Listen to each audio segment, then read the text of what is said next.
Bonjour à toutes et à tous et bienvenue dans ce webinaire dédié à l'accompagnement des institutions de microfinance dans leur processus de digitalisation. Je suis Anouche Bezeg, l'éditrice du portail PIDEV francophone, la plateforme de connaissances indépendante du SIGAP.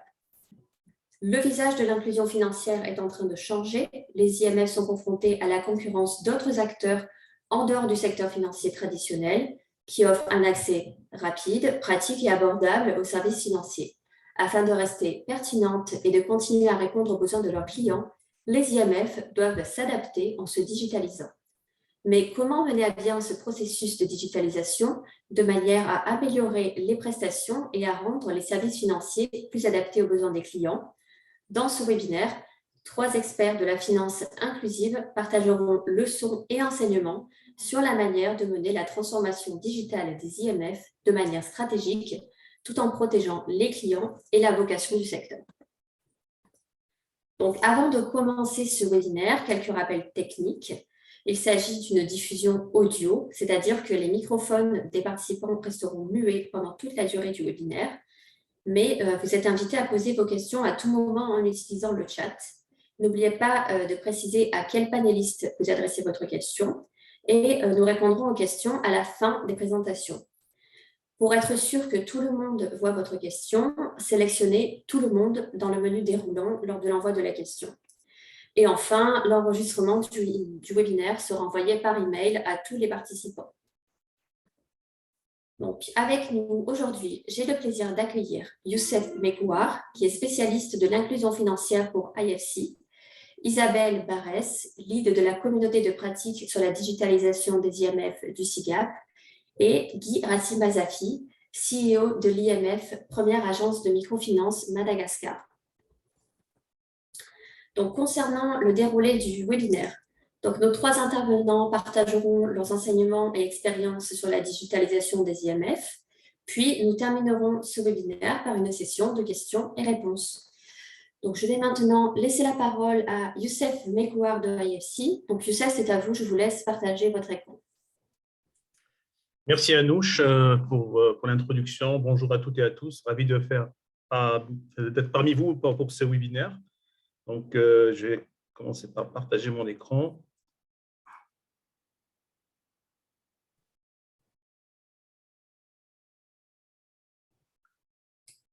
Donc, on voit votre écran.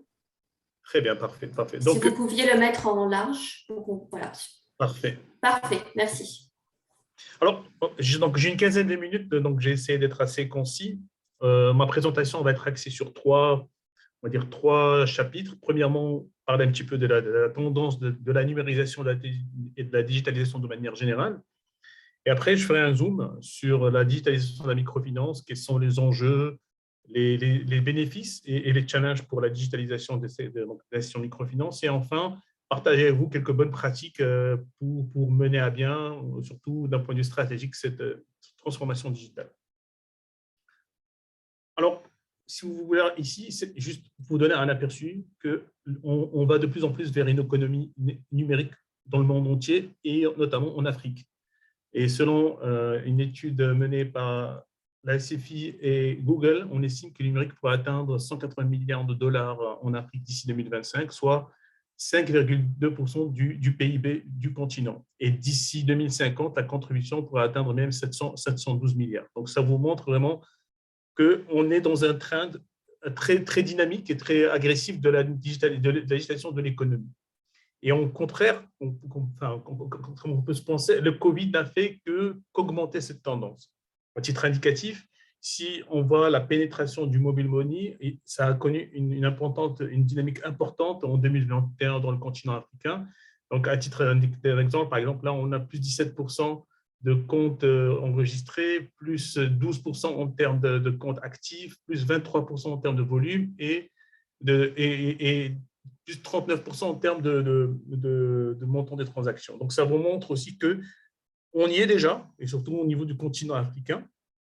Et après, le Covid, finalement, ça peut être considéré comme une opportunité parce que avant la crise Covid, il y avait une certaine crainte que les clients ne soient pas prêts pour utiliser les canaux digitaux. Et ce qu'on constate ici, donc, à travers une surveille qui a été menée dans certains pays d'Afrique, c'est que Depuis le Covid, on constate qu'il y a davantage d'utilisation des canaux digitaux, que ce soit le online banking, le mobile payment, et au contraire, de moins en moins recours, on va dire, aux transactions physiques, que ce soit les visites des branches ou appeler directement les agents de développement des institutions de microfinance. Et ça, c'est un petit peu valable dans pas mal de pays, un peu plus prononcé, par exemple, on voit ici par rapport au Nigeria. Le mobile payment, ça a aussi pas mal développé dans pas mal de pays, un peu moins au Maroc. Mais ce qu'il faut retenir un petit peu de cette slide, après vous aurez le détail par la suite, c'est que cette tendance n'a fait que s'accélérer et que les clients maintenant sont peut-être un peu plus préparés pour utiliser les canaux digitaux. Alors, si après on fait un focus sur la microfinance, peut-être qu'on se pose déjà la question de quoi on parle. Qu'implique la digitalisation des services financiers? Déjà, de quoi on parle? La digitalisation consiste à intégrer on va dire, la technologie dans nos processus, nos produits et nos services. Et donc, en d'autres termes, c'est utiliser toutes les capacités informatiques, de connectivité, de stockage de données et des technologies analytiques pour fournir de meilleurs services, mieux adaptés et plus efficacement à un large éventail de clients.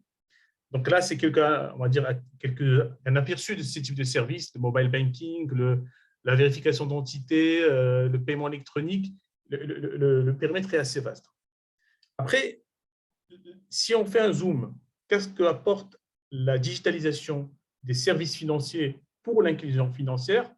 Là, vous voulez voir sur cet écran, c'est que l'inclusion financière, de manière générale, fait face à différents challenges, que ce soit côté client ou que ce soit côté offre.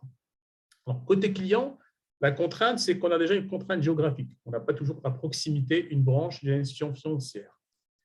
Et là, la digitalisation, l'apport, c'est que ça va apporter davantage de proximité et surtout de commodité avec différents canaux. Une autre contrainte pour les clients, c'est que ces clients font face à des revenus volatiles et faibles et donc ils sont très sensibles au prix. Et donc là, la digitalisation des services financiers numériques peuvent être fournis à moindre coût. Pareil, une autre contrainte, c'est qu'une bonne partie des clients qui est adressée par le secteur de la microfinance, c'est des clients qui travaillent dans le secteur informel avec des fois une absence ou un manque de documentation. Et grâce à la digitalisation, on va dire à la digitalisation des services financiers, on peut tirer davantage parti de la data pour mieux connaître les clients et aussi, par exemple, recourir à l'authentification digitale. Et enfin, une autre contrainte, c'est les clients donc, ciblés, on va dire, alors qu'ils ne sont pas servis, ont une faible éducation financière. Et enfin, là aussi, la digitalisation à travers des services financiers digitaux, on peut améliorer l'éducation financière. Donc ça, c'est les contraintes côté client. Côté offre, là aussi, donc, on connaît que le secteur de la microfinance a des coûts importants d'un point de vue opérationnel important. Parce qu'il y a besoin de visiter des clients, de faire des analyses, etc. Et donc, la digitalisation va permettre de réduire ces coûts opérationnels et améliorer la productivité. On a des fois un niveau d'innovation qui peut être limité et donc, grâce à des partenariats avec des fintechs, on peut être plus agile et plus innovant. La distribution se faisait principalement via le réseau physique des agences. Et là, grâce à la digitalisation, on peut avoir une distribution qui est optimisée. Donc, on parle de l'omnicanal. Et enfin, c'est un secteur qui est par nature exposé de manière importante aux risques opérationnels, crédits. Et la digitalisation va nous permettre de mieux gérer les risques crédits, donc via les scoring ou les risques opérationnels avec moins d'utilisation de cash et documents papier. Donc, vous voyez bien ici, ça c'est de résumer que la digitalisation, on va dire, ça tombe à point nommé pour booster l'inclusion financière. Après, dans leur processus de digitalisation, voilà, je pense que les institutions de microfinance, il y en a pas mal qui ont déjà lancé, on va dire, pas mal d'initiatives, mais elles font face en général à différents défis. Et deux types de défis, on va essayer de les classer entre, on va dire, les défis qui sont de l'ordre externe à l'institution, les défis internes. Les défis internes, ici, principalement, c'est qu'on a soit un problème de connectivité ou d'infrastructure au niveau du pays, donc une connectivité limitée, donc ce n'est pas tout le monde, on n'a pas une couverture, par exemple, Internet partout. Des réglementations qui soient peu claires ou pas favorables, c'est le cas, par exemple, de certains pays d'Afrique du Nord. On a aussi donc une manque de préparation, de sensibilisation des clients pour l'utilisation du digital. Un élément saillant, c'est quand on a une faible utilisation du commerce électronique. Et enfin, une faible pénétration du mobile chez les clients, surtout chez les clients qui sont ciblés par les institutions de microfinance. Les défis internes, c'est qu'on a des cas de figure, et on a travaillé pas mal de partenaires qui ont lancé des initiatives, mais ils tardent à voir on va dire, les fruits de ces initiatives. Ou alors, on n'a pas forcément une vision claire, une vision digitale claire pour toutes les parties prenantes. Quand je dis parties prenantes, ça va du board, au top management jusqu'au staff. Ou des fois, le souci, c'est on sait ce qu'on veut faire, mais on a un problème de manque de coordination ou de collaboration entre les différentes équipes. Un problème aussi, on va dire, de préparation en interne, donc manque de préparation, sensibilisation des collaborateurs. Comme tout changement, on peut faire face à un problème de réticence au changement ou un manque d'agilité. Et des fois aussi, on fait face à un problème de ressources, de compétences pour mener cette transformation digitale. On peut avoir aussi des contraintes de l'ordre technologique. On n'a pas forcément, on va dire, le b.a.-ba pour commencer cette aventure. Et là, j'allais dire des fois aussi, on est un petit peu perdu. Par où doit-on commencer? Et donc, quand on voit ces contraintes, il faut bien sûr en être conscient. Et le point, c'est que pour bien mener cette transformation digitale, il faut vraiment, on va dire, il s'avère nécessaire de définir une stratégie claire de transformation qui tient en compte ces défis avec la mise en place d'une organisation et d'une gouvernance dédiée pour mener cette aventure. Alors, si on le veut de manière très simpliste, c'est-à-dire qu'est-ce qu'implique la digitalisation pour la microfinance?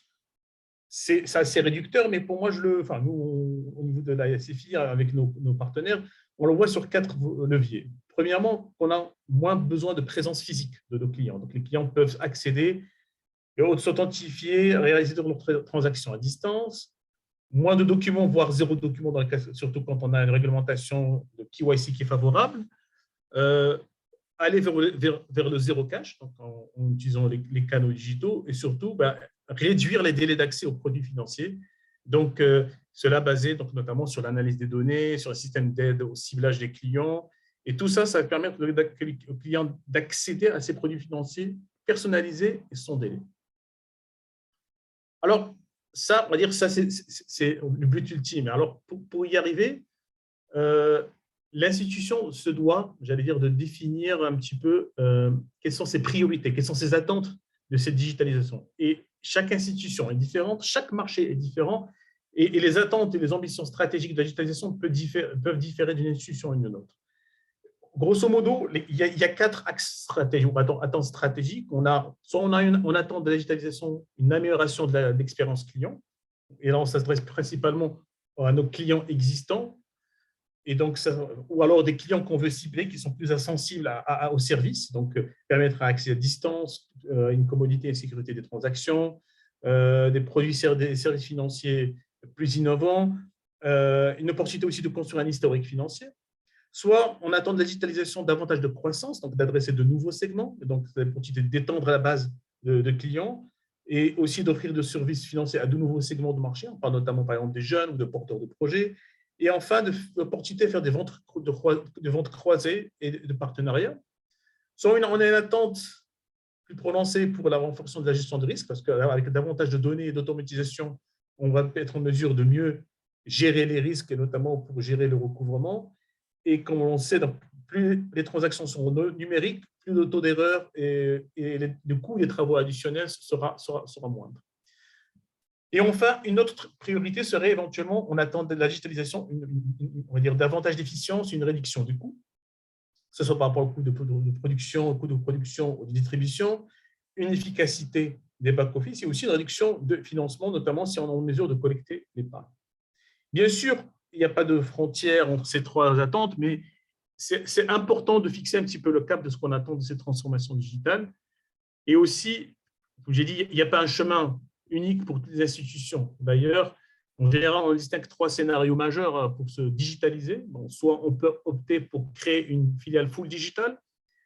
Ça, c'est un modèle qui peut être pertinent, surtout si on a l'objectif d'acquérir de nouveaux segments, de nouveaux marchés, mais ça requiert aussi la nécessité de disposer d'un important volume de données. Donc là, un exemple peut-être connu, c'est ce qu'a fait Safaricom avec M-Pesa. Donc là, ils ont lancé, et donc là, ils se sont lancés dans une filiale full digitale. Soit on opte pour une transformation digitale. En général, les institutions de microfinance avec qui on a collaboré au niveau de la SFI, ils ont opté pour ce modèle. Donc, on se transforme en interne pour améliorer une meilleure expérience client et mieux gérer, on va dire, les risques opérationnels et les crédits. Et ça permet aussi à la fois d'adresser les segments qu'on a dans notre portefeuille et de nouveaux segments. Et il y a un mode, enfin, donc là, j'allais dire, bon, il y a pas mal, je ne veux pas citer peut-être des banques particulières, mais voilà, il y a pas mal d'exemples concrets. Je pense enfin, voilà, Equity Bank, mais voilà, ce n'est pas exhaustif. Et on a un modèle hybride où on peut opter pour et une transformation de l'institution existante et la création de filiales. Et donc, ça, on sait que c'est un modèle qui peut être pertinent, mais qui est très coûteux, surtout au début. Et surtout, il faut un certain volume. Je pense à un exemple qui est assez connu par rapport à ça, c'est Bcash au niveau de Bangladesh. Donc là, parce que donc, il y avait un volume important de clients, ils se sont permis de faire ça. Alors, là, on partage avec vous un framework, on va dire un parmi d'autres, mais en grosso modo, tous les frameworks qui ont travaillé sur la transformation digitale, on retrouve quasiment ces 5 piliers. On a le pilier qui est axé sur l'expérience client. Les questions à se poser, est-ce qu'on a les bonnes capacités en interne pour offrir des nouvelles expériences à nos clients? Est-ce qu'on a besoin de changer la façon dont on segmente, on va dire, nos clients? Comment on peut mieux utiliser les données pour mieux comprendre leurs besoins, leurs comportements? Et comment faire en sorte que nos offres évoluent en permanence et restent pertinentes à mesure que les besoins des clients changent. Donc ça, c'est l'axe client. On a l'axe produits et canaux, c'est-à-dire que veut dire la digitalisation pour nos canaux existants, comme les branches, les agences. Quelle est notre gamme de produits qu'on peut offrir ou modifier, notamment des fois on peut opter pour des produits full digital. Et quelles capacités devons-nous développer en interne pour offrir une expérience client homogène sur tous les canaux? Donc, c'est pour ça que je parlais un peu plus tôt de l'omnicanal. Et enfin, comment pouvons-nous exploiter les canaux existants et les nouveaux pour accroître les dépôts, les revenus et autres, on va dire, autres revenus que d'intérêts, que ceux qui sont liés à revenus d'intérêt adossés au crédit. On a la dimension technologique, parce que c'est important, bien sûr, ça va être un prérequis fondamental. Est-ce qu'on a les bons systèmes? Mais ce n'est pas uniquement les systèmes, est-ce qu'on a les bonnes compétences et les outils nécessaires dans un environnement qui évolue en constance? Est-ce qu'on doit acquérir ou acheter ces systèmes? Comment rendre ces systèmes plus ouverts et plus flexibles? Et quel niveau d'investissement devons-nous réaliser? En général, on se rend compte que c'est un centre d'investissement qui est important. Et enfin, on a 2 autres dimensions. Je vais essayer d'aller un peu plus vite pour rester dans les temps. Donc, la dimension opération et culture, c'est comment on crée une culture qui va privilégier l'agilité et s'adapter aux changements. Quelles sont les opérations qui apportera le plus de valeur quand je veux me digitaliser? Comment on peut développer et acquérir de nouvelles capacités? Et comment rester fidèle quand même à nos valeurs fondamentales, parce qu'il ne faut pas perdre de vue cette dimension sociale que joue la microfinance. Et enfin, sur l'axe partenariat, c'est comment tirer parti des relations, de partenariats qu'on peut nouer, que ce soit avec des fintechs ou telco ou autres acteurs non bancaires pour créer de la valeur à nos clients. Quelles sont les capacités nécessaires à développer pour développer une plateforme, on va dire, financière ou bancaire ouverte permettant l'intégration avec des multiples partenaires? Et enfin, quels changements devons-nous apporter à nos modèles de partenariat et d'approvisionnement? Donc, parce que là, in fine, les partenariats et les systèmes, comme on avait dit, ça va aussi permettre d'élargir, on va dire, la couverture, la outreach, sans pour autant être amené toujours à développer en interne des solutions ou un réseau. Donc, je pense que je suis arrivé, Anouche, au terme des 15 minutes qui m'ont été allouées au début. Je pense que voilà, je vais peut-être m'arrêter là parce que peut-être rapidement, je ne sais pas si j'ai encore 2 minutes ou Anouche. Donc là, ça fait 15 minutes déjà. OK, alors je vais essayer d'être très, très rapide sur juste là, c'est un exemple de démarche qu'on a l'habitude, qui est ajusté selon on va dire, notre intervention. On a travaillé avec pas mal d'institutions, mais grosso modo, pour mener une stratégie digitale, on part par 3 phases majeures, bien sûr, un état des lieux, que ce soit en interne par rapport à le business model, les attentes de la digitalisation, la technologie, etc. De l'environnement externe, donc on parle du marché, de la réglementation, de l'écosystème, de la demande. On travaille sur l'élaboration d'une stratégie digitale et son plan d'implémentation. Et enfin, selon le besoin, donc chaque institution, elle va travailler sur différentes dimensions. Ça peut être les opérations, sur les produits, sur les données, la technologie, etc. Je pense que je vais m'arrêter là. Effectivement, s'il y a des questions un peu plus tard, je serai ravi d'y répondre. Je ne veux pas déborder sur le temps qui m'a été alloué. Merci beaucoup, Anouche. Merci beaucoup, Youssef Mekouar, pour cette présentation. Et donc, voilà, si vous avez des questions pour Youssef, n'hésitez pas à les poser dans le chat. Donc, nous allons passer maintenant à notre deuxième panéliste, donc Isabelle Barès du SIGAP. Je vous demande un petit instant. Donc, je partage mon écran.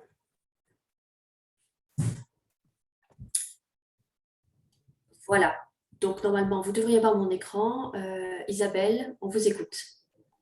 Merci beaucoup Anouche. Bonjour à tous, c'est un plaisir d'être ici aujourd'hui et de partager l'expérience de CEGAP sur le sujet.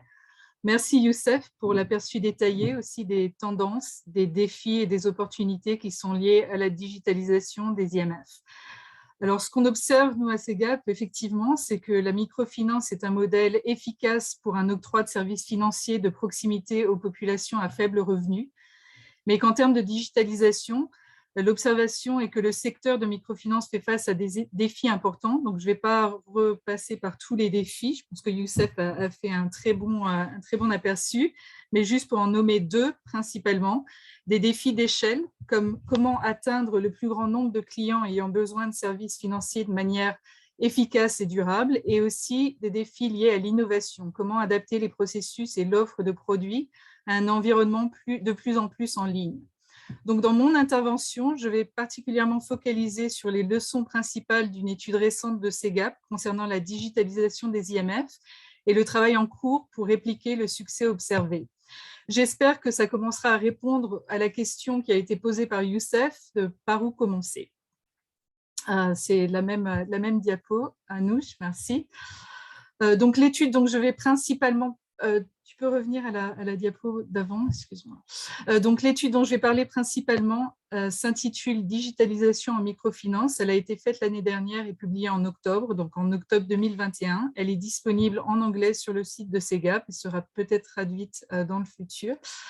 Étant donné un contexte où très peu d'IMF ont des expériences positives par rapport à la digitalisation, donc CEGAP a voulu regarder plus en détail les expériences des IMF dans le but de vraiment mieux comprendre quels sont les éléments clés d'une digitalisation réussie. Inversement aussi, quels sont les éléments nécessaires à adresser parce qu'ils présentent des obstacles particuliers pour les IMF qui cherchent à digitaliser leur opération ou leurs produits. Donc, la publication dont j'ai parlé, Digitalisation en microfinance, présente des études de cas sur des exemples de projets de digitalisation de 5 IMF qui sont couronnés de succès et qui ont un impact mesurable. C'est un point important. Les défis et les barrières principales liées à la digitalisation ont été documentés et discutés dans une série de blogs. Le premier blog, intitulé « Partir d'une mauvaise analyse de rentabilisation », est disponible sur le portail FinDev en français. Et les autres sont en cours de traduction aussi et seront disponibles bientôt aussi en français. Donc, prochaine diapo. Donc, qu'avons-nous appris en regardant de plus près les expériences de digitalisation positive des IMF? Donc, à la base, l'hypothèse de CEGAP est que la technologie digitale a beaucoup à offrir à l'industrie de microfinance et que l'expansion de l'industrie dépendra beaucoup des domaines sur lesquels les projets de digitalisation sont focalisés, de la gestion du changement et de la technologie utilisée. On a abordé quelques questions. Premièrement, dans quel domaine de l'IMF est-ce que la technologie digitale est utilisée pour améliorer les processus ou générer de la valeur? Deuxièmement, comment est-ce que la transformation s'est-elle faite? Avec quelle technologie? Et le troisième point, la mesure de la valeur générée, est particulièrement important parce qu'il représente le filtre principal pour identifier les IMF qui ont eu du succès dans leur programme de digitalisation. Donc, en effet, il est difficile de savoir si un projet a du succès ou pas si on ne peut pas mesurer la valeur qu'il crée, la valeur à la fois pour l'institution de microfinance et pour les clients. On a analysé à peu près 150 IMF, sans exception. Il n'y avait pas une IMF qui n'avait pas au moins une initiative digitale en cours. Mais quand on en est arrivé au troisième point et que l'on a demandé aux IMF consultés quelle était la valeur créée et comment se mesurer la valeur, très peu d'institutions étaient en mesure de répondre à la question. Finalement, la dernière question était de voir comment est géré le changement nécessaire à la digitalisation. Nous avons commencé l'étude, donc déjà conscient qu'une grande proportion de projets malheureusement n'aboutissent pas ou ont des résultats insatisfaisants. Et on était intéressé de voir donc dans les cas réussis comment a été géré le changement et quels étaient aussi les facteurs principaux. Prochaine diapo. Donc, comme résultats principaux, on a identifié que les exemples de succès sont principalement concentrés dans 3 domaines. Premièrement, et c'est sans doute pas une surprise pour vous, on observe surtout de la valeur créée dans l'automatisation du processus d'octroi de crédit. Pourquoi? L'octroi de crédit représente une activité principale des institutions de microfinance. Donc, il est évident qu'en automatisant la prise de décision ou les processus liés à l'octroi de crédit, on gagne beaucoup d'efficacité et de productivité dans ce domaine. Le deuxième domaine, c'est l'automatisation des processus opérationnels. Ça recouvre un grand ensemble de processus. Dans un des cas qui a été étudié dans l'étude, dans le cas de Bancamia, il s'agissait par exemple du développement d'une application mobile pour les agents de crédit sur le terrain, qui a généré beaucoup de gains d'efficacité. Le troisième domaine où l'on observe la création de valeur est dans le déploiement des réseaux d'agents. Et dans la publication, on focalise sur l'expérience de Al-Kourami Islamic Microfinance Bank au Yémen. Encore là, il est logique que les réseaux de distribution qui étaient avant les succursales connaissent une expansion potentielle si les clients ne sont pas limités au réseau fixe. Donc, il est important de noter que dans ces trois domaines, les IMF peuvent mesurer l'impact direct de leur initiative. La prochaine diapo présente quelques exemples tangibles de bénéfices de projets de digitalisation, à la fois pour les IMF et pour les clients, donc qu'on a pu mesurer. Je ne vais pas me pencher dessus pour les questions de temps, mais vous l'aurez dans la présentation qui va vous être envoyée, la prochaine. Donc, nous avons tiré quelques leçons de l'étude qui permettent une digitalisation réussie. Donc, dans les prochaines diapos, je vais expliquer quels sont ces différents éléments, quels sont les éléments importants. Donc, d'abord, il est important de noter que même si on parle beaucoup de transformation digitale, la création de valeur est surtout, avant tout, un processus progressif, plutôt qu'une transformation à proprement parler, surtout au départ. Beaucoup de projets de digitalisation sont relativement nouveaux et donc ont commencé avec des initiatives qui génèrent de la valeur au sein des activités principales de l'IMF. Ce que l'on n'observe pas, c'est un changement drastique et un retournement à 180 degrés. Dans la majorité des cas, il s'agit d'une amélioration progressive qui se trouve à la marge des activités déjà en cours. Donc ça, c'est la première leçon. Prochaine diapo.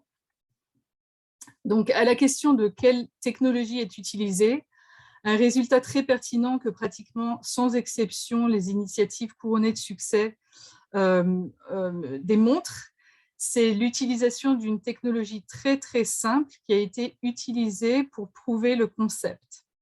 On utilise la notion de produit minimum viable. Donc là, comme exemple, l'expérience de FincaScore vaut la peine d'être soulignée. La technologie derrière le FincaScore est très simple. L'automatisation a commencé avec une feuille de calcul en Excel. Et ce qui est important de mentionner, c'est que la technologie est simple, le produit minimum viable et le produit minimum viable, ces deux éléments aident les IMF à éviter les problèmes associés avec une adoption de technologies complexes. Un grand nombre d'initiatives qu'on observe ont échoué justement à cause de problèmes techniques et n'arrivent pas au point d'améliorer le produit pour qu'il génère de la valeur pour les clients. Donc, l'avantage principal d'un processus de produit minimum viable, c'est que ça donne à l'institution l'espace de focaliser ses efforts et ses ressources sur le client et dans la création d'un produit qui génère de la valeur. Donc, il est impératif d'adopter une technologie simple et d'éviter le risque d'être submergé par la technologie, ce qui provient souvent de l'ambition de vouloir régler trop de questions à la fois. Prochaine diapo. Donc, dans l'étude, on voulait aussi répondre à la question du coût de la technologie et du retour sur l'investissement. Et il s'est avéré que répondre à cette question est beaucoup plus compliqué que ce que l'on pensait. Comme mentionné auparavant, les IMF elles ont réussi leur projet de digitalisation en utilisant donc une technologie très simple et le processus de produit minimum viable, comme j'ai mentionné avant. Et donc, ce qu'on observe, c'est que les IMF qui ont payé pour la technologie pour cette première étape est généralement considéré comme un coût plutôt qu'un investissement.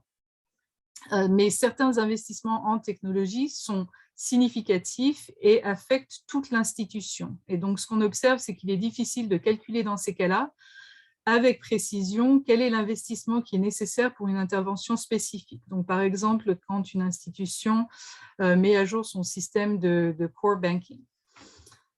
Donc, prochaine diapo. En termes de gestion des changements nécessaires à la digitalisation, les résultats sont aussi très intéressants. Dans les cas de réussite, il y a des institutions qui ont des expériences très variées à ce sujet, mais ce que nous avons vu le plus dans les 150 IMF, c'est que la compétence des dirigeants de l'institution est essentielle pour le succès des initiatives. Il y a bien sûr des nouvelles compétences qui doivent être développées au niveau des employés, comme en particulier les compétences autour du développement de produits et de la gestion des données.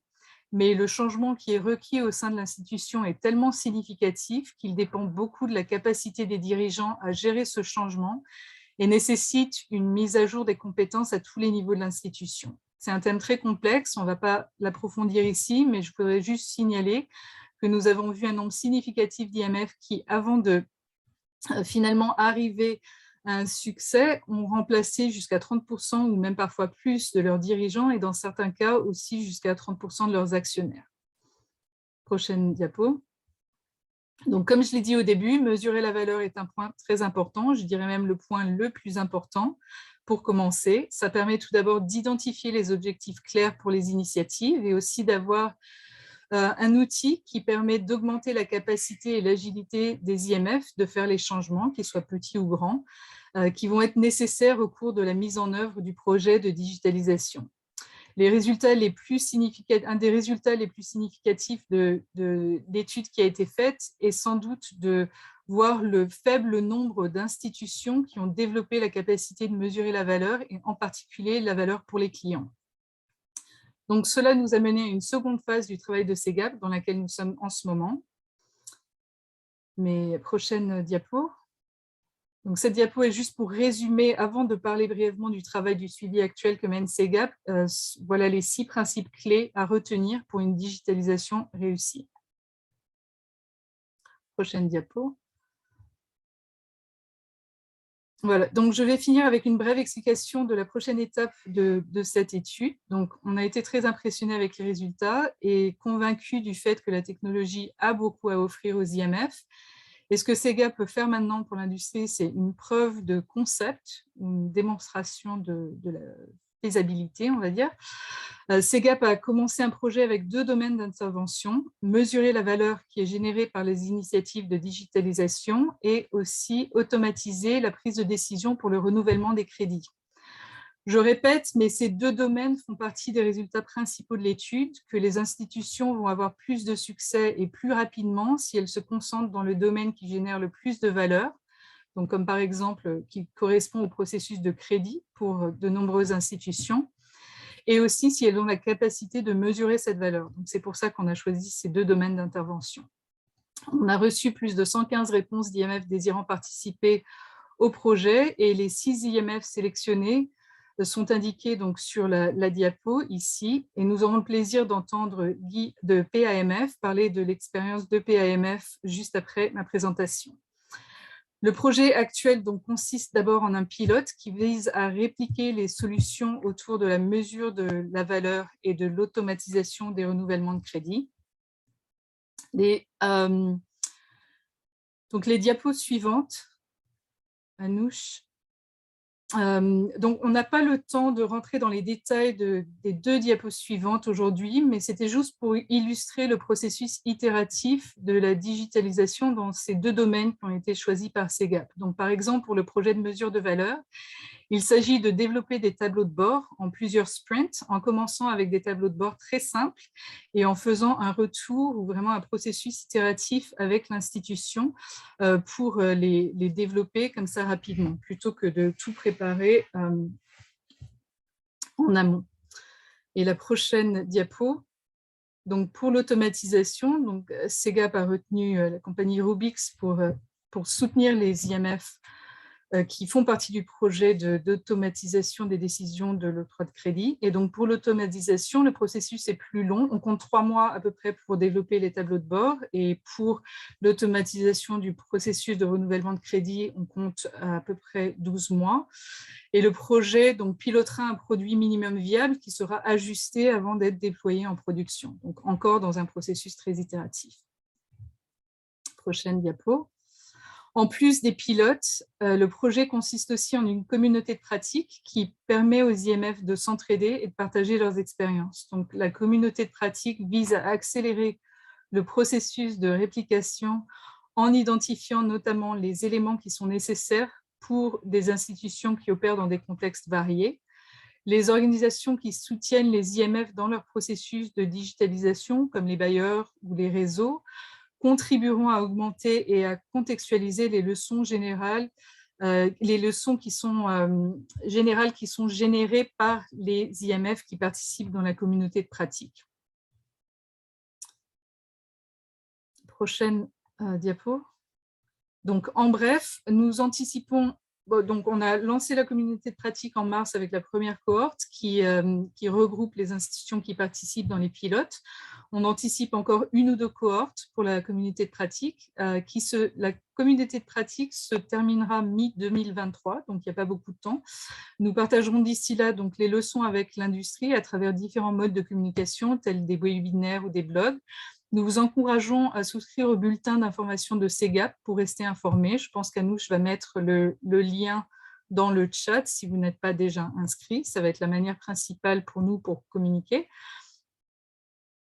Nous encourageons aussi les IMF en processus de digitalisation à consulter les ressources mises à votre disposition par la SPTF et Cerise. Je crois que vous les connaissez déjà bien.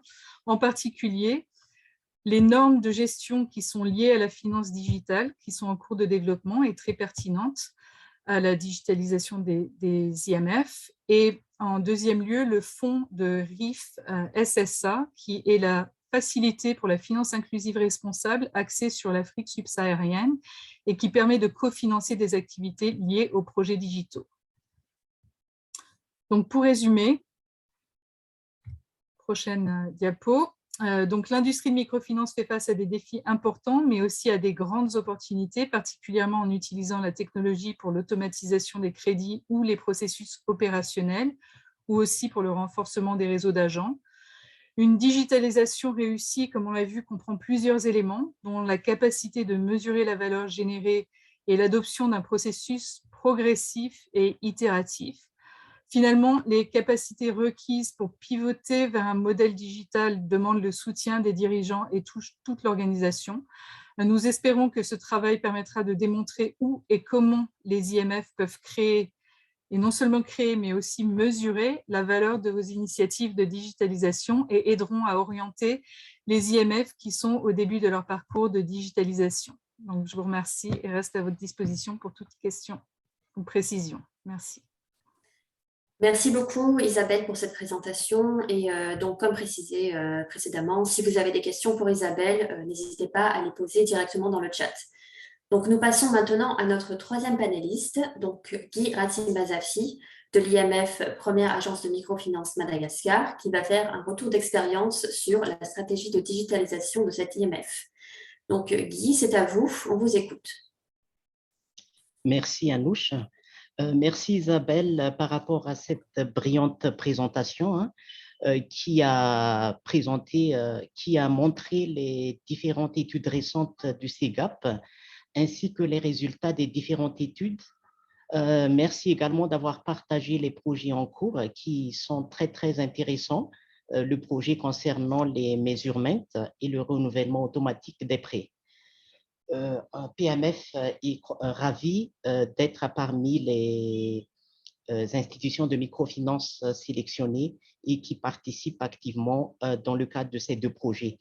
Merci également à Youssef d'avoir présenté les aperçus, les tendances, les défis et challenges qui sont très, très importants et qui méritent d'être analysés avec attention pour les institutions de microfinance qui souhaitent s'aventurer dans le projet de transformation numérique ou les projets digitaux.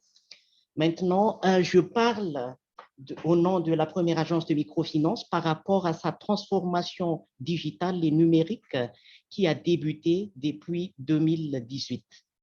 On peut avancer, Anouche, s'il te plaît, s'il vous plaît. OK.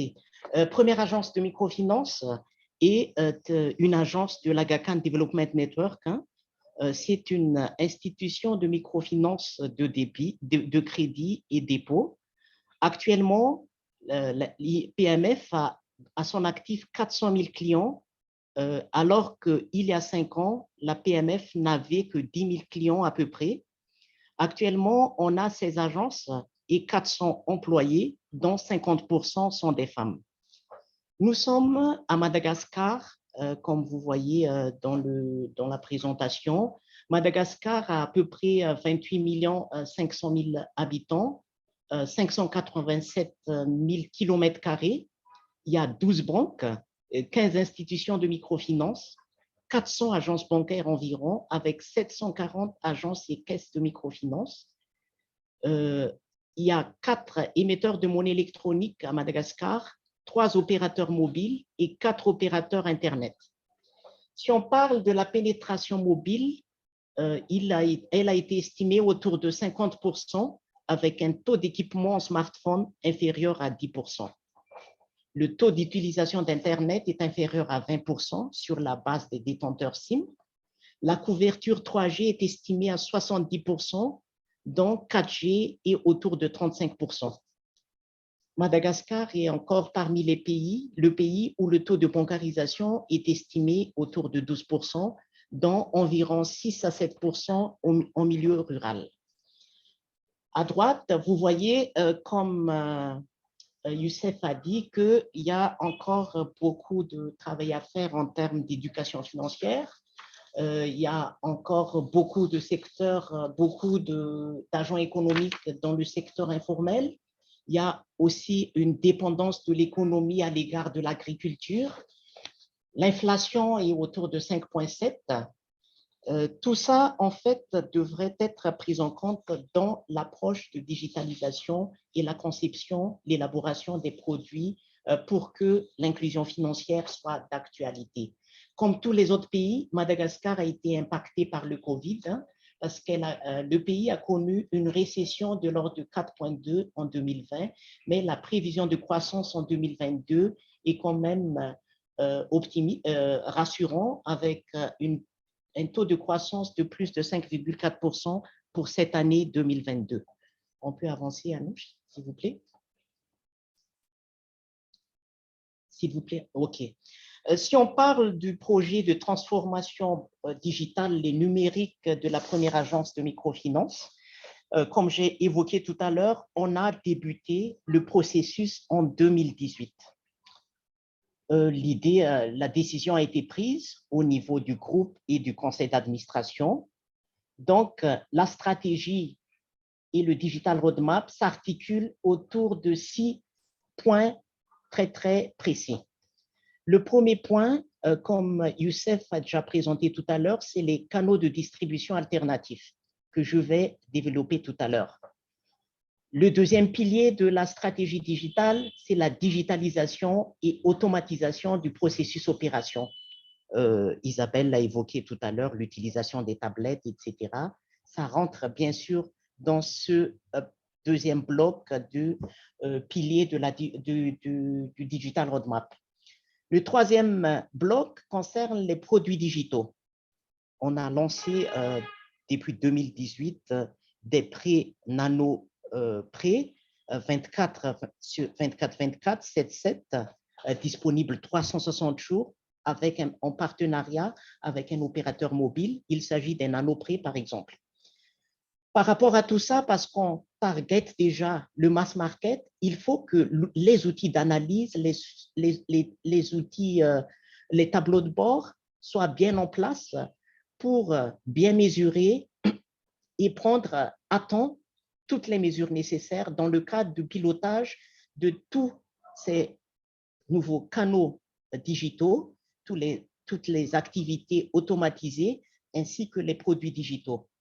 Et il faut communiquer parce qu'on est quand même très engagé dans l'éducation financière. Il faut faire connaître aux clients potentiels, aux clients existants, les produits, etc. Donc, le marketing et communication digitale est incontournable et qui fait partie du pilier de la stratégie digitale. Quand on parle de la digitalisation, on ne s'arrête pas à la relation avec la clientèle. Il faut que la culture soit vraiment bien bâti, compris par l'ensemble du personnel. Donc, à l'intérieur de la stratégie digitale, il y a aussi la digitalisation des différents processus métiers.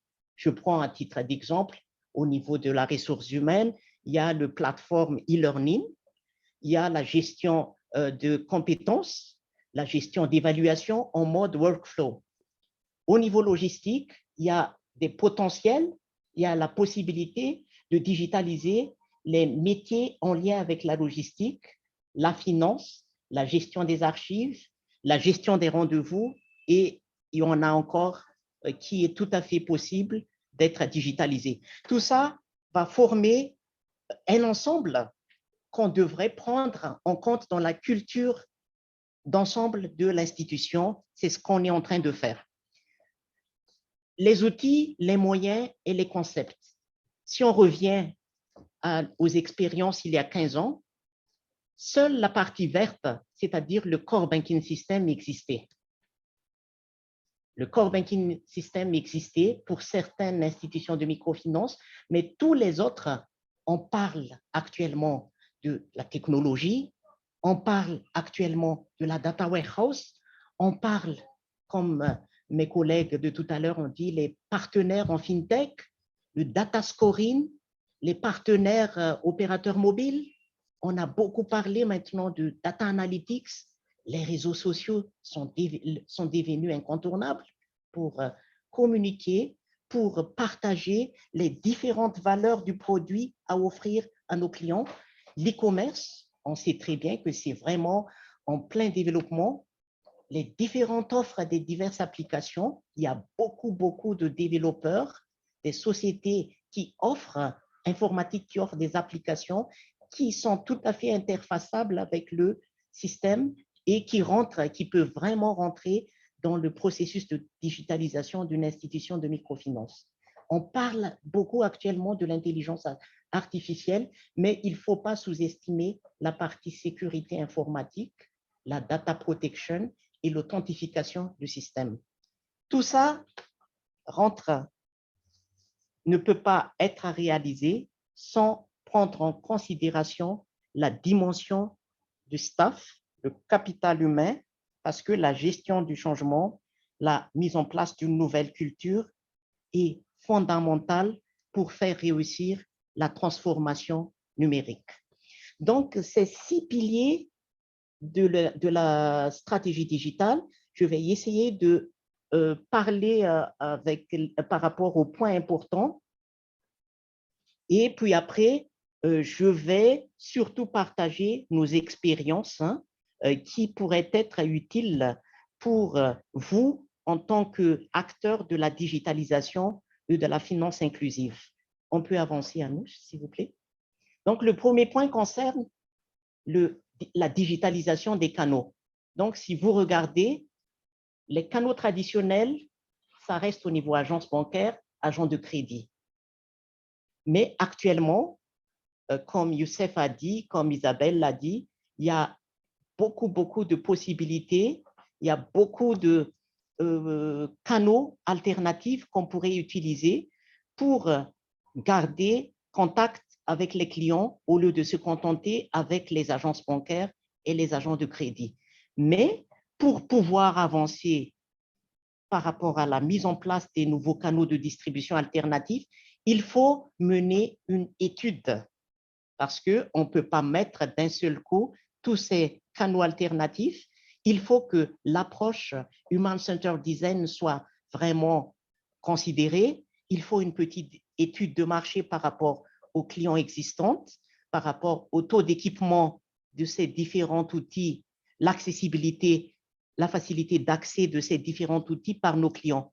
Il y a actuellement, comme Isabelle l'a dit tout à l'heure, les mobile applications, les réseaux sociaux, les distributeurs automatiques de billets, les TPE, il y a la technologie biométrique, il y a le online banking, il y a les USSD, il y a le QR code, il y a les mobile money, il y a la technologie NFC, il y a l'agent network et il y a aussi le centre d'appel qui peut jouer un rôle important dans le modèle de transformation et le développement des canaux de distribution alternatifs. On peut avancer, Anouche, s'il vous plaît. Si on parle du deuxième brique, du pilier de la stratégie, on a parlé de la digitalisation et automatisation du processus opération. Donc, par rapport à cette automatisation, les fournisseurs de core banking system actuellement prennent en considération le travail collaboratif. Il y a plusieurs fournisseurs de core banking system parce que si on revient en arrière, la continuité de traitement n'était pas d'actualité par rapport au core banking d'avant. Actuellement, le processus devient fluide et le travail collaboratif est vraiment d'actualité. Il y a aussi la possibilité de mettre en avant le workflow, ce qui est très, très important. Il y a aussi le CRM tools. Il y a aussi, c'est ce qu'on a remarqué ces derniers temps, les core banking systems sur le marché d'aujourd'hui incluent déjà le module scoring qui pourrait être utilisé en vue de digitalisation, rendre court la prise de décision en termes d'octroi de crédit et de pouvoir segmenter les clients qui constituent la base clientèle de chaque institution de microfinance. Le troisième brique, c'est la digitalisation des produits. La digitalisation des produits, on a tous entendu les produits Pay as you go, les produits non financiers digitalisés. Il y a aussi les produits nano-lending 24/7, c'est-à-dire les prêts microcrédits, en fait, nanocrédits qui sont accessibles à travers les téléphones et le menu SSD. Pour le cas de la première agence de microfinance, on a lancé un produit nano-lending, par exemple, depuis 2018, en partenariat avec un opérateur mobile network qui marche très, très bien. Et le taux d'adoption est très, très prometteur, ce qui nous rassure que nos missions d'inclusion financière est vraiment d'actualité. Il y a aussi pas mal de produits à base de scoring qu'on pourrait prendre en compte, qu'on pourrait lancer, mais on recommande fortement qu'une étude soit menée au préalable et que, comme Isabelle l'a dit tout à l'heure, on fait partie des communautés dans le projet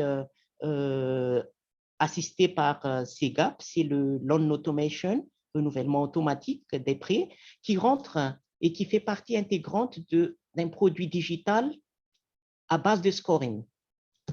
Le quatrième pilier de notre stratégie, c'est le business intelligence et measurement. On a parlé tout à l'heure, Youssef a bien souligné que la technologie est vraiment importante dans le cadre de la transformation digitale. Pour le cas de la PMF, par exemple, on a commencé à s'y pencher depuis 2018 en mettant en place notre data warehouse, notre real-time dashboard. On a utilisé les différents outils ETL. On a notre reporting tools. Tout ça, en fait, pour nous aider à piloter les activités digitales et d'avoir en temps réel l'évolution des différents key performance indicators afin de nous aider au pilotage de nos activités. Le cinquième brique, c'est le marketing et communication digitale. Comme vous voyez, les réseaux sociaux sont devenus incontournables. On parle de Facebook, chatbot, LinkedIn, Instagram, Twitter, avec les différents outils à l'intérieur, le Search Engine Advertising, Search Engine Optimization, le SMSing. La plupart des institutions de microfinance ont actuellement le SMS Gateway. Le website et les blogs dont on a parlé tout à l'heure, il y a le SlideShare. Il faut que tous ces concepts et ces outils soient exploités afin qu'on puisse vraiment sensibiliser, éduquer financièrement et faire connaître nos offres à l'endroit des clients potentiels ou les clients existants. Le dernier point, c'est bâtir une culture digitale. D'où l'importance de la digitalisation des processus métiers.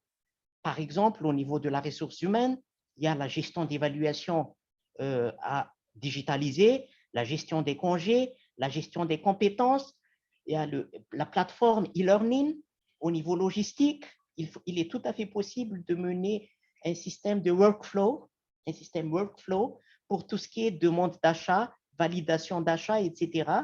Les relations avec les fournisseurs, la gestion de documentation qu'on oublie parfois alors que c'est très important, la gestion des rendez-vous clientèle, la gestion des produits. Ce sont les briques qu'on a pris en compte dans notre stratégie de transformation digitale. Le prochain slide, s'il vous plaît. Maintenant, je partage avec vous les expériences qu'on a vécues pendant ce parcours et qu'on aimerait expliquer un peu. Le cas de la PMF, on n'est pas là et on n'a pas réussi notre transformation digitale sans l'engagement très, très, très fort de notre conseil d'administration. Je dis bien, c'est indispensable et il faut que la communication avec le conseil d'administration lors du processus de transformation digitale soit permanente, transparente et continue. Parce que déjà, avec la stratégie de transformation digitale, il faut que ça soit clair et transparente et révisé en fonction de l'évolution du contexte et en fonction du temps. Premier point à partager. Le deuxième point important, c'est la gestion de changement. Il faut mettre au cœur du processus le capital humain.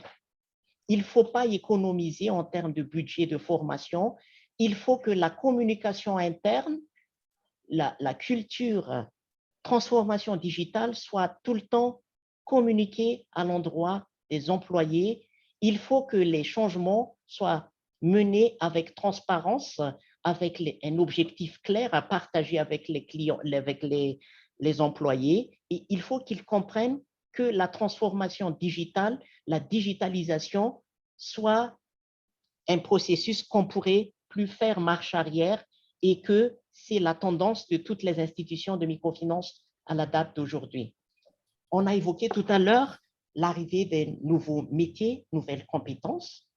Par exemple, les data scientists, les data analytics, les scoring experts, les community managers, etc., le responsable sécurité en système d'information.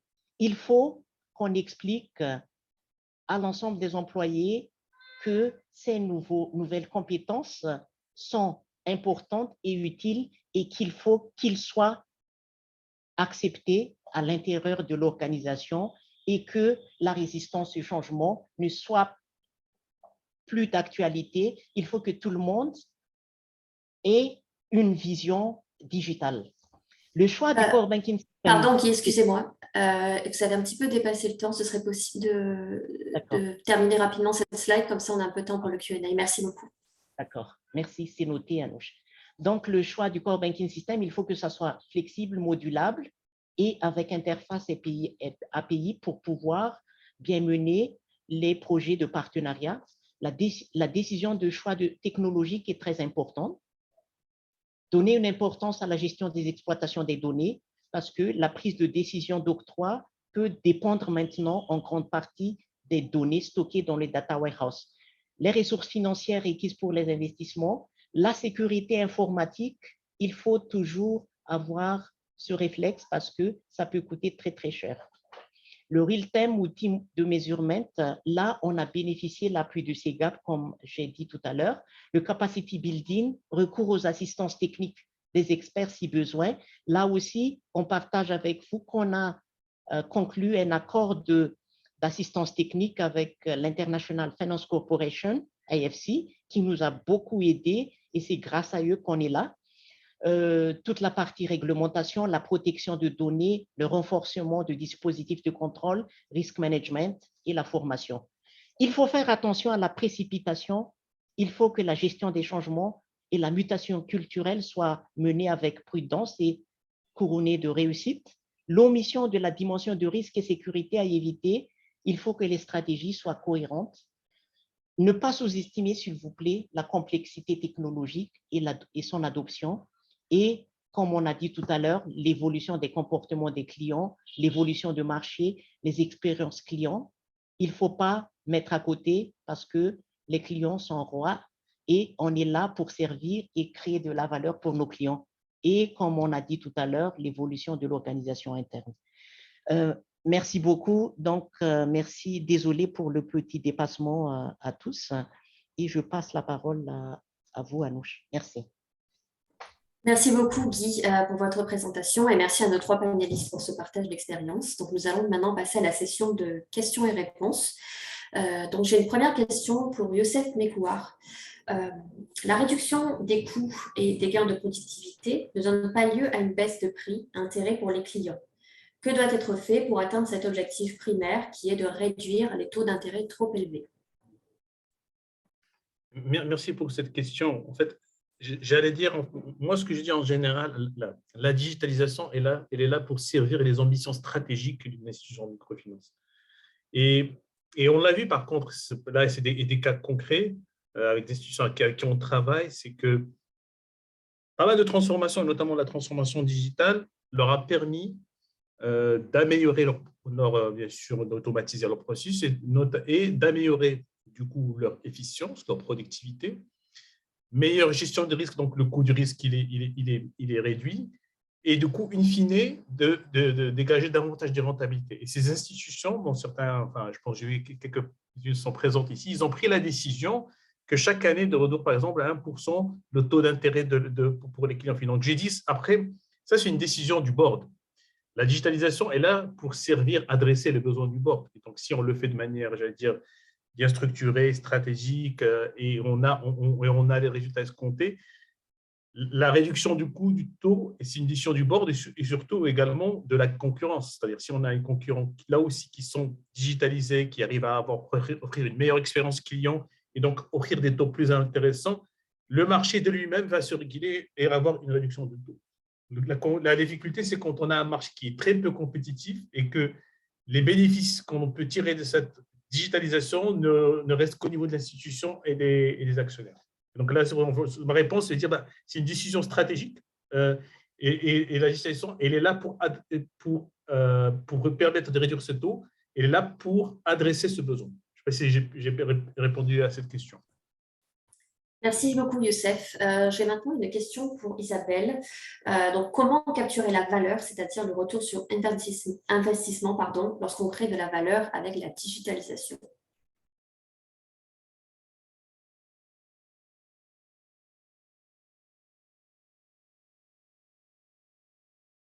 On n'entend pas.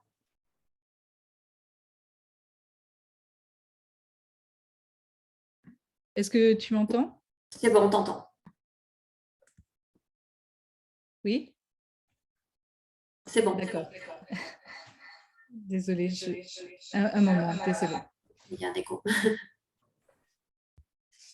Voilà, je vais essayer. Là, ça marche? C'est bon, c'est parfait. D'accord, donc désolée. Oui, donc comment mesurer la valeur? Très bonne question. J'ai répondu à travers le chat aussi. Donc, l'approche de CEGAP pour mesurer la valeur,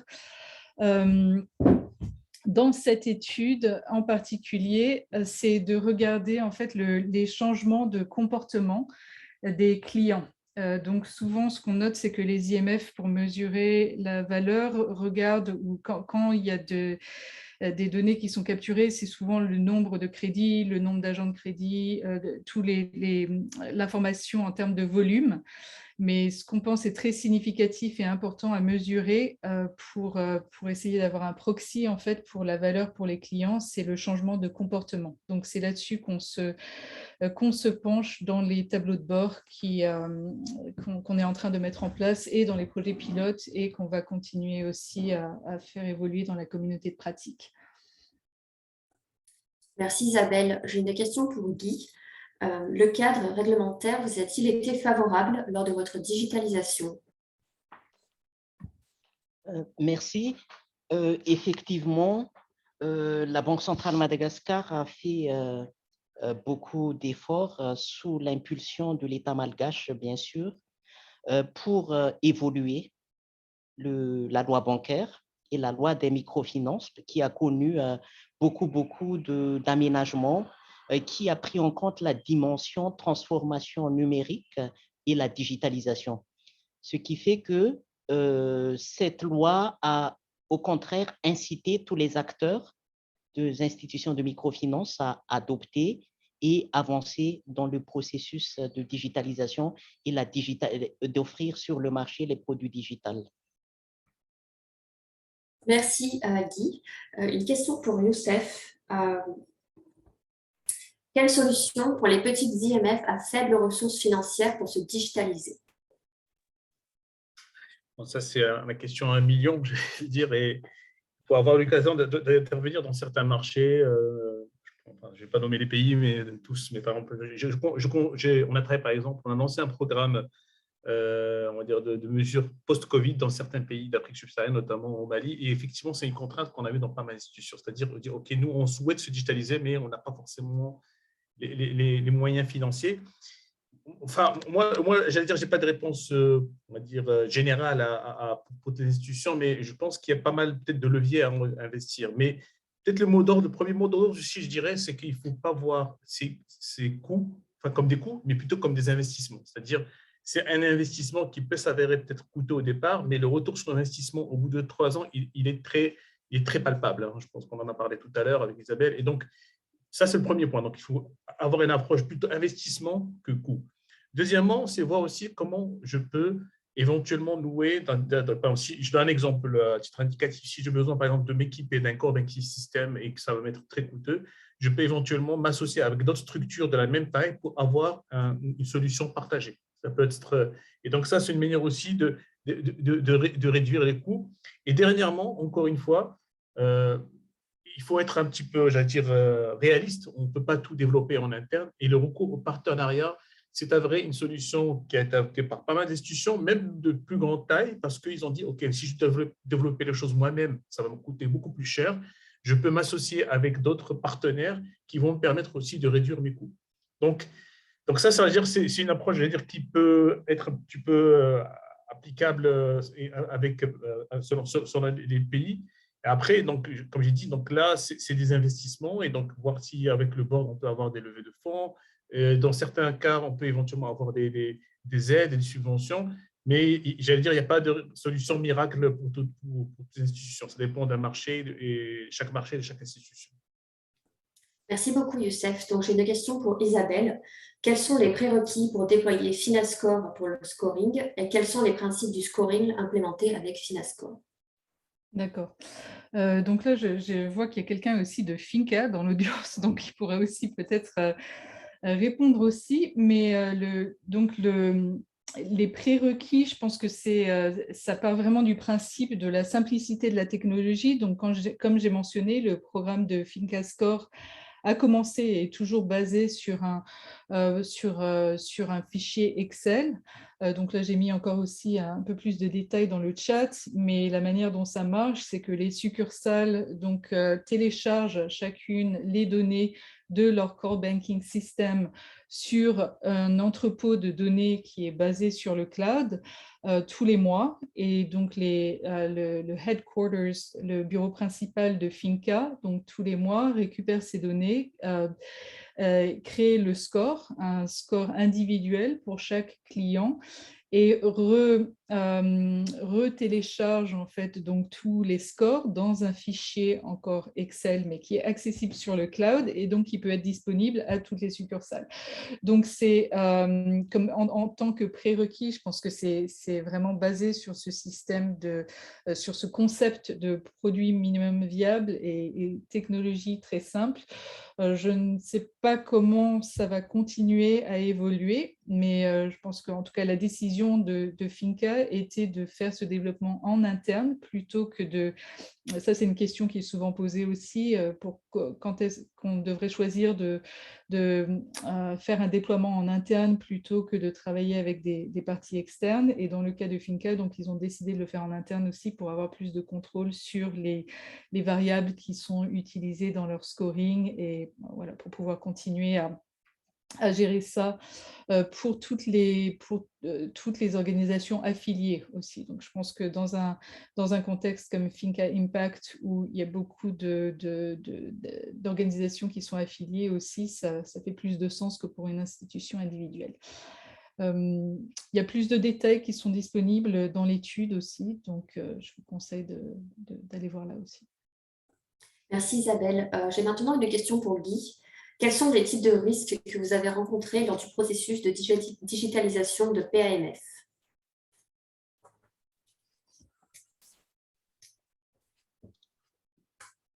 Oui, il y a plusieurs risques en fait qui est derrière tous les processus, parce que le processus, d'une manière générale, est un processus qui concerne pratiquement toutes les disciplines à l'intérieur de l'institution.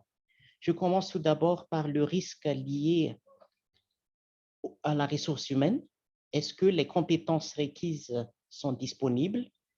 Comment mettre en œuvre le projet Capacity Building? Est-ce qu'on doit faire recours aux experts qui va former l'équipe en interne ou pas? Et comme retention, comment fidéliser les personnes clés pour que le projet ne soit pas impacté par son départ. Tout ça, c'est très important au niveau ressources humaines. Au niveau risque opérationnel, comme on parle d'octroi de crédit, donc il y a toujours les risques liés aux impayés, les portefeuilles à risque, les risques liés par rapport au niveau, à nos niveaux objectifs qu'on a souhaités. Est-ce qu'il y a trop d'écart? Comment atteindre ces objectifs prévus dans le business plan? Tout ça, les risques opérationnels de fraude, ça peut exister parce qu'on a par exemple un produit digital qui s'appelle MCatch. Il s'agit d'un produit nano loan en temps réel, 24/24, 7/7, en partenariat avec un opérateur mobile.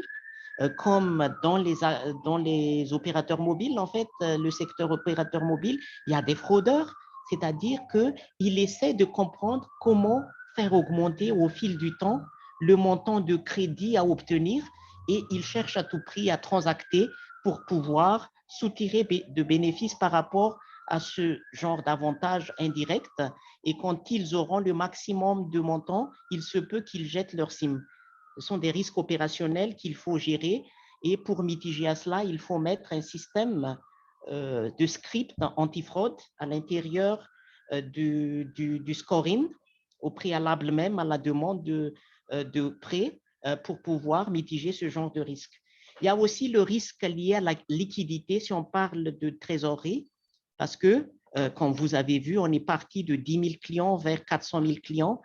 Tout ça sous-entend qu'il faut qu'on ait suffisamment de ressources financières pour financer ces demandes de clients parce que les encours de crédit vont connaître une croissance importante et pour pallier à cela, il faut développer la collecte des dépôts. Il y a aussi les risques technologiques. Comme vous savez, il faut que l'infrastructure informatique soit bien sécurisée, protégée avec les risques liés aux cybersécurité actuellement, les hackers et tout ça. Il faut que les standards en termes de sécurité informatique, le disaster recovery set, le backup et tout ça, parce qu'on parle des données très importantes, donc il faut que le backup soit pratiquement en temps réel parce que 30 minutes de coupure de service pourraient être coûteux en termes de perte de données, d'où l'importance de la mise en place de Disaster Recovery Set. Il y a aussi les risques liés à la concurrence, parce qu'à partir du moment où les autres acteurs voient que le produit marche, ça peut être favorable pour l'inclusion financière, mais pour l'institution, il faut qu'il ait une stratégie d'amélioration permanente de leurs produits pour que les produits soient toujours attractifs et adoptés par les clients. Donc, il y a plusieurs risques qui est derrière le processus de transformation digitale, mais j'ai juste cité les risques les plus importants. En amont, le risque de conformité, mais là, avant d'avancer dans le projet, il faut que les actions, la stratégie soient en ligne par rapport à la réglementation du pays. Merci. Merci beaucoup, Anouche. Merci beaucoup, Guy. Donc, je vais avoir le temps de poser encore une question à chacun des panélistes avant de clore ce webinaire. Donc, une dernière question pour Youssef. Voilà. Digitalisation et faible alphabétisation des populations, quelle solution? Alors, merci pour cette question. En fait, j'allais dire, on peut avoir différents axes ou différents leviers. Moi, j'allais dire le premier levier, déjà pour utiliser le digital pour l'éducation financière des clients. Il y a pas mal d'institutions qui ont développé maintenant des plateformes ou des vidéos pour vulgariser l'utilisation du digital, enfin l'utilisation du service financier de manière générale, sans parler du digital. Donc là, c'est un premier levier pour utiliser le digital pour l'éducation financière. Deuxième levier, j'allais dire, même si on dit, OK, nos clients ne sont peut-être pas en mesure, enfin, surtout qui ont un faible niveau d'alphabétisation, d'utiliser eux-mêmes le canal digitaux, on peut, dans un premier temps, le faire via des intermédiaires. Je pense notamment, par exemple, à travers les réseaux d'agents, donc soit des réseaux d'agents propres ou des partenaires d'établissements de paiement. Donc, même si eux-mêmes ne vont pas forcément utiliser le digital, par exemple, pour rembourser leurs prêts, ben, ils pourront le faire via un réseau d'agents qui va être à proximité de leur domicile. Et donc, aussi, on a vu dans des institutions qui ont utilisé aussi des ambassadeurs, c'est-à-dire accompagner les clients pour l'utilisation des solutions de leur application mobile sur leur téléphone, etc. Donc, on a recruté, j'allais dire, des stagiaires, par exemple, au niveau des agences, des branches pour utiliser des solutions digitales. Et enfin, j'allais dire, il y a certaines aussi, ce qu'on a constaté donc, au niveau du secteur de la microfinance, certains clients, même si on ont un faible niveau d'utilisation, ils sont à l'aise pour utiliser, par exemple, WhatsApp. Donc, il y en a pas mal aussi qui ont utilisé, donc, recours à l'utilisation de ces outils, comme le WhatsApp, pour communiquer, partager, collecter des informations sur les clients, la documentation. Donc, ça aussi, c'est un canal digital.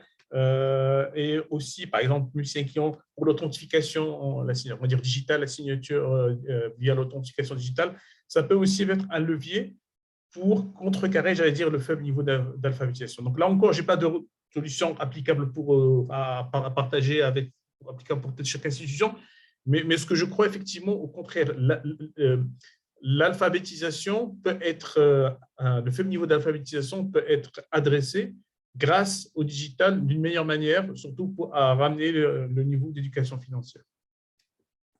Merci beaucoup, Youssef. Donc, une question pour Isabelle. Quelles sont les conditions pour bénéficier de l'accompagnement du SIGAP dans le cadre de la transformation digitale, donc dans le contexte des pilotes et de la communauté de pratique que vous avez présentée? D'accord, bonne question. En fait, donc, les pilotes ont déjà été choisis. Le projet pilote a commencé déjà au début de l'année, donc et continuera pour les institutions qui sont impliquées dans le pilote avec le domaine d'intervention qui a trait avec l'automatisation des prises de décision sur le crédit, sur les renouvellements. Donc ça va durer un petit peu plus longtemps, j'ai dit sur 12 mois. Sinon, pour les autres qui sont dans le pilote des tableaux de bord, de la création donc des tableaux de bord, ça arrive bientôt, ça va bientôt être terminé dans quelques mois. Donc pour les pilotes, malheureusement, donc, le volet est déjà fermé. Par contre, pour la communauté de pratique, donc comme j'ai mentionné, nous sommes en ce moment, nous avons lancé la communauté de pratique et nous sommes en ce moment en train de travailler avec la première cohorte. Nous pensons donc avoir au moins une autre cohorte et peut-être deux. On n'a pas encore déterminé quel va être le processus pour inviter des institutions à participer à la deuxième cohorte parce qu'on est encore en train d'apprendre avec l'expérience de la première cohorte. Mais on vous tiendra au courant, donc à travers le bulletin d'information. On pense aussi faire plusieurs webinaires pour partager déjà les résultats de la première cohorte. En tout cas, ce qui est clair, il y avait une question aussi, j'ai vu dans le chat, par rapport à la représentation en fait, régionale dans les projets et dans l'étude et dans les projets actuels, dans les projets en cours de SEGAP. Donc, il est effectivement clair qu'il y a moins d'institutions représentées dans l'Afrique subsaharienne, aussi en Amérique latine d'ailleurs. Donc, ce qu'on va chercher à faire, en tout cas dans les prochaines cohortes de la communauté de pratique, c'est de s'assurer qu'il y aura une représentation plus variée pour que les expériences apprises par SEGAP représentent un nombre plus large d'institutions. On vous tiendra au courant. Et si vous êtes particulièrement intéressé, n'hésitez pas aussi à m'envoyer un email à ibares@worldbank.org. Merci. Merci Isabelle. Et donc, une dernière question pour Guy avant de terminer le webinaire. Donc, quelles mesures avez-vous prises pour vous assurer de la protection des données de vos clients et quel est le taux de satisfaction à ce jour? Une très bonne question, merci Anouche. Tout d'abord, la protection des données clients. Il y a un texte qui régit la protection des données clients par rapport à la réglementation locale, hein. Donc, j'invite tous les participants à se référer au texte tout d'abord. Qu'est-ce qui a été prévu dans le texte? La seule chose à faire, c'est de pratiquer, se conformer par rapport au texte et en lien avec les données clientèle. Deuxième chose, il faut que les technologies utilisées soient le plus sécurisées possible par rapport à la protection, à la conservation, à l'accès, aux accès des données des clientèles. Troisième chose, comme même si le processus est digital, il y a de temps en temps à ce que les clients, même si on le traite de façon digitale, les utilisateurs de canaux de distribution alternatifs digital, ceux ou celles qui se rendent au niveau de Agent Network, ils ont besoin d'explications, ils veulent être en contact avec les responsables ou autres. Il faut que les employés, dans le cadre de leur contrat de travail ou à l'intérieur des règlements intérieurs, il faut que la gestion, la protection des données, la règle de confidentialité soit écrite en noir sur blanc et bien expliquée de façon fréquente aux concernés, parce que ça peut être une source de mécontentement des clients qui peut tuer les expériences clients. Merci, Anouche. Merci beaucoup, Guy, pour votre réponse. Donc, notre webinaire est maintenant terminé. Un grand merci à nos 3 intervenants pour cet échange passionnant et merci à notre audience pour vos nombreuses questions. Je vous invite donc maintenant à vous rendre sur Portail FinDev pour retrouver des articles de blog, des offres d'emploi, des événements, des publications sur la microfinance et la finance inclusive en français. Et si la thématique de la transformation digitale vous intéresse tout particulièrement, je vous invite à vous rendre sur notre page thématique dédiée. Donc, vous recevrez d'ici 48 heures l'enregistrement de ce webinaire ainsi que la présentation PDF directement dans votre boîte mail. Et nous vous invitons également à répondre à un sondage qui apparaîtra sur votre écran donc pour nous dire ce que vous avez pensé de ce webinaire. Donc, merci encore à nos panélistes et merci à tous et à toutes de nous avoir suivis aujourd'hui et à bientôt pour un autre webinaire FinDev. Merci, au revoir. Merci, au revoir. Merci. Au revoir à tous.